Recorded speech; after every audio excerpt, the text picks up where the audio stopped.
Hi, so great to be back with you. Today we're talking about what does it mean to be your authentic self.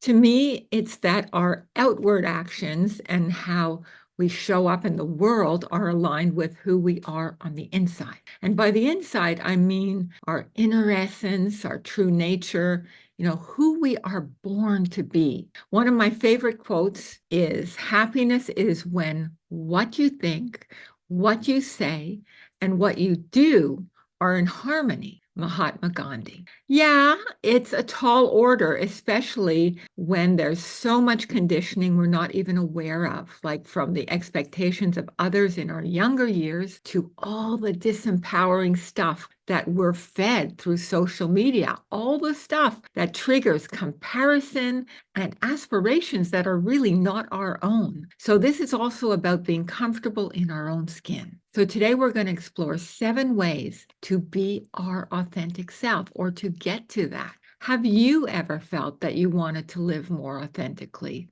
What thoughts have gotten in your way? I invite you to share that in the comment. I myself am a private person, so it's hard for me sometimes to straddle both sides of the fence. For me, what has helped the most is a deep desire to have even a small part of this be of service. It kind of takes you out of your mind into action and see if that resonates with you too. The thing is, most people have parts that they like or love about themselves and parts that are more difficult to welcome in. But there's a great freedom in being at peace with all of our sides. And just before we go deeper, I want to invite you to like, share, and above all, subscribe.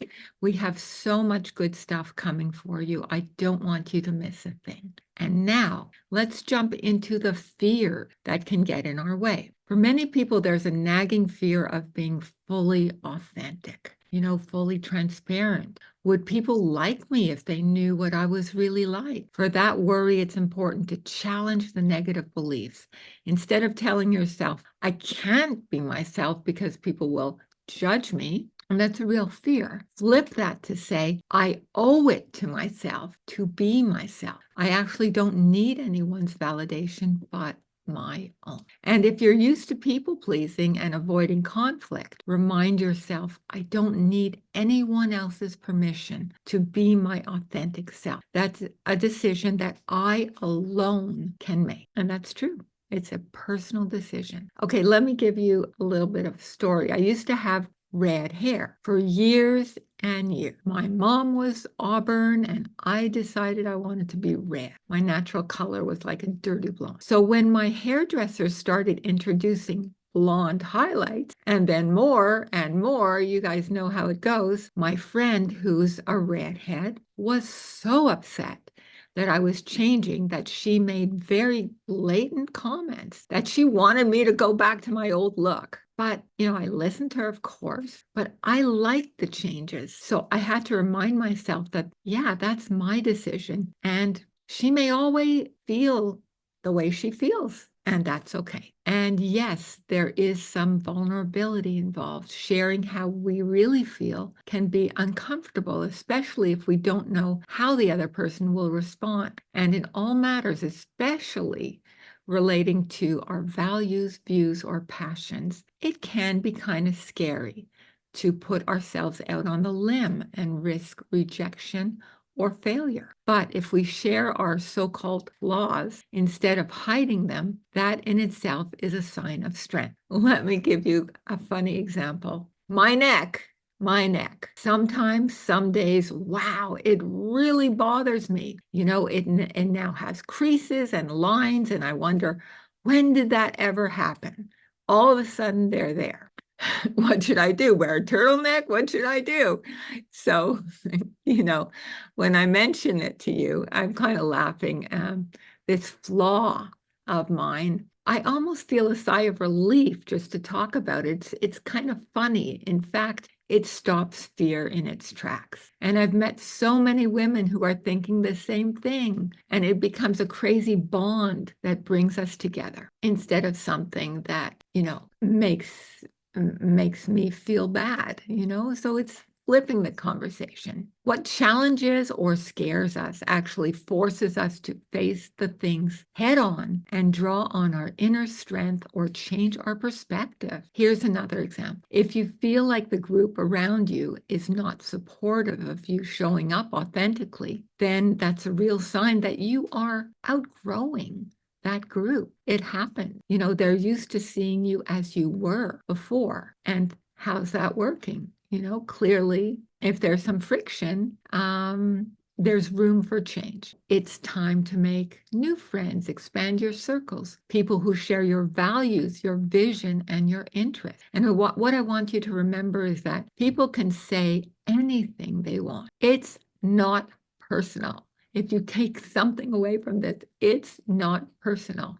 It reflects where they are. And it's our job to recognize that it's coming from where they are. And instead of criticizing ourselves, remember to honor ourselves and celebrate our good intentions, our willingness to put ourselves out there, and willingness to grow past fear. Action is the antidote to fear every single time. Now, I want to give you some practical things to remember. 7 things. Number 1 is know what you stand for, what you believe in, what are your core values that guide the decisions that you are making. Even a little fun exercise. How would you describe yourself in 3 words? Number 2, accept yourself. We all have strengths and stretches. What are you intrinsically good at? What do you struggle with? It doesn't make you bad, it doesn't make you flawed, it's just human. So treat yourself with self-compassion,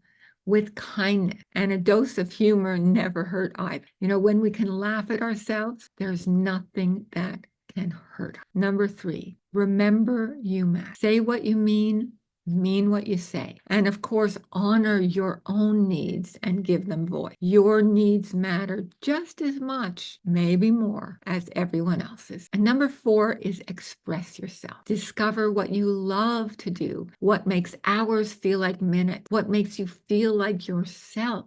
Is it painting, writing, music, dance, going on a walk, gardening, whatever? There's so many things. What is your path to joy? And do that unapologetically. Make time for that. Make it a priority, which leads us to number 5, connect. Give what brings you joy priority and share what you love with those people who get it and get you. Encourage each other, appreciate each other. They will only know this side of you when you share it, when you are your authentic self. It's another reason.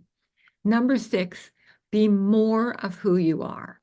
Grow into who you are meant to be, who your inner compass is directing you to be. We also say the whispers of the heart. What are they telling you? What are they prompting you? These parts are already inside of you. And it's up to you to give them the permission and the encouragement to come out and play. Let yourself shine. Number 7, appreciate the authentic you, and then nurture and love who you are. The best form, the most lasting form of love is the love that we can give ourselves first. We're not meant to be perfect. There's no such thing. Nature and we as part of the whole are always evolving. Accept that as part of the rhythm of life and be grateful for each day that we receive. It really is a gift. Don't wait for tomorrow to live authentically. If not now, when? Right? So the more we can be aligned with who we are and the more we can do and be who we are here to be in this lifetime. So the invitation I want to leave you with is have more fun with it. Welcome in more joy, because that will ripple out wherever you go.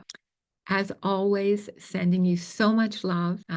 If you have any comments, do write to me at Randy, R-A-N-D-Y, at randytaryn.com, and I would love to hear what's on your mind and on your heart. So see you next time. Bye for now, and sending you a whole bunch of love and encouragement to be more of who you really are. Bye for now.